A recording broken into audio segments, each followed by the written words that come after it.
2025 June 26-ന് ചൈനയിൽ നടന്ന Shanghai സഹകരണ സംഘടന അഥവാ SCO പ്രതിരോധ മന്ത്രിമാരുടെ യോഗമാണ് ഇപ്പോൾ ചർച്ചാ വിഷയം.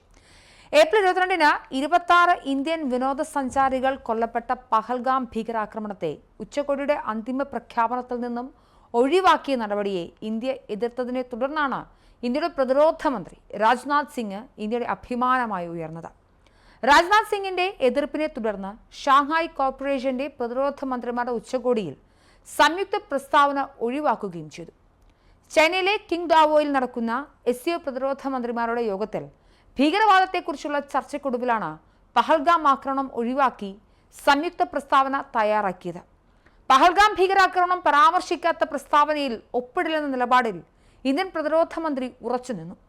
പാക് പ്രതിരോധ മന്ത്രിയെ സാക്ഷിയാക്കിയായിരുന്നു രാജ്നാഥ് സിംഗിന്റെ master stroke.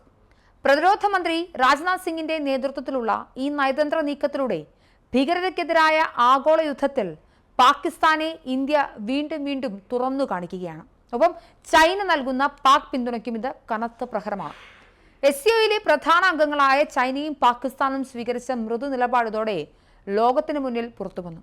India, China, Russia, Pakistan എന്നീ നിരവധി മധ്യേഷ്യൻ രാജ്യങ്ങൾ എന്നിവയുൾപ്പെടെ 8 അംഗ SCOയുടെ പ്രതിരോധ മന്ത്രിമാർ കിങ്ഡാവോയിൽ യോഗം ചേർന്ന് പ്രാദേശിക സമാധാനം, പ്രതിരോധ സഹകരണം, ഭീകരവിരുദ്ധ തന്ത്രങ്ങൾ എന്നിവയെക്കുറിച്ച് സംയുക്ത പ്രസ്താവന നടത്തവെയാണ് രാജ്നാഥ് സിംഗ് നയം വ്യക്തമാക്കിയത്.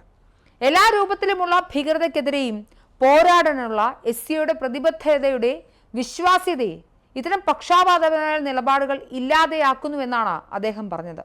ഭീകരതയെ വിഭജിക്കാനാവില്ല, അതിനെ അസന്നിഗ്ധമായും സാർവത്രികമായും അപലപിക്കണം.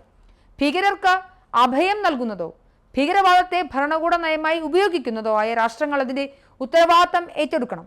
അതിർത്തി കടന്നുള്ള ഭീകരതയ്ക്കെതിരെ ഇന്ത്യ വിമർശനം നടത്തുകയും മറ്റ് അംഗരാജ്യങ്ങളെ ഭീകരപ്രവർത്തനങ്ങൾക്കെതിരെ ശബ്ദമുയർത്താൻ പ്രേരിപ്പിക്കുകയും ചെയ്തു.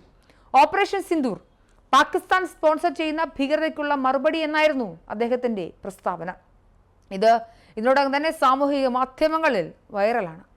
ചൈനയുടെ മേൽനോട്ടത്തിൽ തയ്യാറാക്കിയ കരട് സംയുക്ത പ്രസ്താവനയിൽ പാകിസ്ഥാനിലെ ബലൂചിസ്ഥാൻ പ്രവിശ്യയിലെ ഭീകരതയെക്കുറിച്ചുള്ള പരാമർശങ്ങൾ ഉൾപ്പെടുത്തിയിരുന്നു. എന്നാൽ പാകിസ്ഥാന്റെ ഭീകര ഗ്രൂപ്പുകൾ നടത്തിയ പഹൽഗാം ആക്രമണത്തെക്കുറിച്ച് പരാമർശിച്ചേയില്ല. അതിർത്തി കടന്നുള്ള ഭീകരതയ്ക്കെതിരെ ഇന്ത്യ വിമർശനം നടത്തുകയും മറ്റ് അംഗരാജ്യങ്ങളെ ഭീകരപ്രവർത്തനങ്ങൾക്കെതിരെ ശബ്ദമുയർത്താൻ പ്രേരിപ്പിക്കുകയും ചെയ്തുവെന്നും ഓപ്പറേഷൻ സിന്ദൂർ പാകിസ്ഥാൻ സ്പോൺസർ ചെയ്യുന്ന ഭീകരതയ്ക്കുള്ള മറുപടിയാണെന്നും രാജ്നാഥ് സിംഗ് യോഗത്തിൽ ആവർത്തിച്ച് പറയുന്നുണ്ട്. ചർച്ചയിൽ പാകിസ്ഥാനെതിരെ രൂക്ഷ വിമർശനമാണ് രാജ്നാഥ് സിംഗ് ഉയർത്തിയത്. ചില രാജ്യങ്ങൾ ഭീകരവാദം നയമായി എടുക്കുകയും ഭീകരർക്ക് താവളമൊരുക്കുകയും ചെയ്യുന്നു. അത്തരം രാജ്യങ്ങളെ എതിർക്കാൻ എല്ലാവരും തയ്യാറാകണം.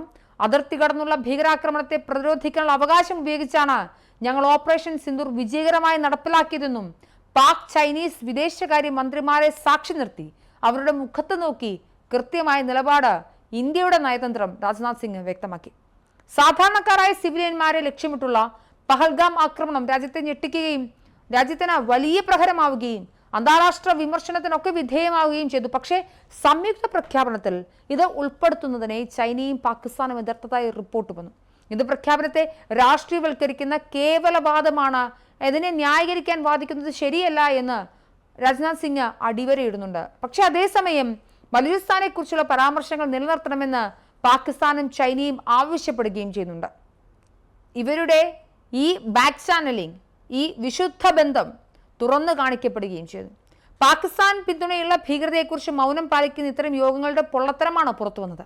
ഇന്ത്യയുടെ സ്വതന്ത്ര വിദേശ നയത്തിന്റെ ശക്തിയാണ് രാജ്നാഥ് സിംഗ് അതേസമയം തുറന്നു കാണിച്ചത്. ചൈനയും പാകിസ്ഥാനും സാമ്പത്തികമായും സൈനികമായും കൂടുതൽ അടുക്കുമ്പോൾ തന്നെയാണ് ഒരു ഭയവുമില്ലാതെ ഇന്ത്യ നിലപാട് വ്യക്തമാക്കുന്നത്. SCO രേഖയിൽ ഒപ്പിടാൻ ഇന്ത്യ വിസമ്മതിക്കുന്നത് തീവ്രവാദത്തെ നേരിടുന്നതിൽ ഇരട്ടത്താപ്പ് പാടില്ല എന്ന ഇന്ത്യൻ നയത്തെ ഊട്ടിയുറപ്പിക്കുന്നുണ്ട്. സ്വന്തം മണ്ണിൽ നടന്ന ഒരു ഭീകരാക്രമണം മനഃപൂർവ്വം ഒഴിവാക്കി പാകിസ്ഥാനെ വെള്ളപൂശാനുള്ള SCOയുടെ സംയുക്ത പ്രസ്താവനയെ ഇന്ത്യ അംഗീകരിക്കാൻ വിസമ്മതിച്ചത് ഒരു നിർണായക നയതന്ത്ര നിമിഷമാണ്. അന്താരാഷ്ട്ര യോഗങ്ങളിൽ പാക് സ്പോൺസേഡ് തീവ്രവാദത്തിനെതിരെ ഉറച്ചു നിൽക്കുന്നതിലൂടെ ഇന്ത്യ അതിന്റെ ദേശീയ താൽപര്യം സംരക്ഷിക്കുക മാത്രമല്ല, ഭീകരതയ്ക്കെതിരായുള്ള പോരാട്ടത്തിൽ എല്ലാറ്റിനുമുപരി നീതിയാണ് ഇന്ത്യ ഡിമാൻഡ് ചെയ്യുന്നത്, ഇന്ത്യ ആവശ്യപ്പെടുന്നത്. അത് പാകിസ്ഥാനെതിരായി തന്നെ നിലപാടെടുക്കണമെങ്കിൽ, അത് ആവശ്യമുണ്ടെങ്കിൽ അത് വേണമെന്ന് തന്നെയാണ് ഇന്ത്യ പറയുന്നത്. ഇത് പാകിസ്ഥാന്റെയും ചൈനയുടെയും ഒക്കെ പ്രതിരോധ മന്ത്രിമാരുടെ മുഖത്ത് നോക്കി ഇന്ത്യ പറയുമ്പോൾ ഇന്ത്യ എത്രത്തോളം വളർന്നുവെന്നും നമ്മൾ നമ്മുടെ രാജ്യത്തിന് അഭിമാനം ആർക്ക് മുന്നിലും അടിയറ വയ്ക്കാൻ തയ്യാറല്ല എന്നും കൃത്യമായി പറഞ്ഞു കൊടുക്കുകയാണ്. എന്തായാലും ചൈനയും പാകിസ്ഥാനും ചേർന്ന് നടത്തുന്ന ഭീകരവാദ പ്രവർത്തനങ്ങളെ, പാകിസ്ഥാനിലെ തീവ്രവാദ ഗ്രൂപ്പുകൾക്ക് ചൈന നൽകുന്ന ആയുധങ്ങളെ, അവയൊക്കെ ഇന്ത്യക്ക് അറിയാമെങ്കിലും അവയോടൊക്കെ തന്നെ കർശനമായ നിലപാട് സ്വീകരിക്കുന്ന, അവയൊക്കെ തന്നെ തുറന്നു കാണിക്കുന്ന പാകിസ്ഥാന്റെയും ചൈനയുടെയും കൂട്ടുകെട്ടിനെ തുറന്നു കാണിക്കുകയാണ് രാജ്നാഥ് സിംഗ് എന്ന ഇന്ത്യയുടെ പ്രതിരോധ മന്ത്രി.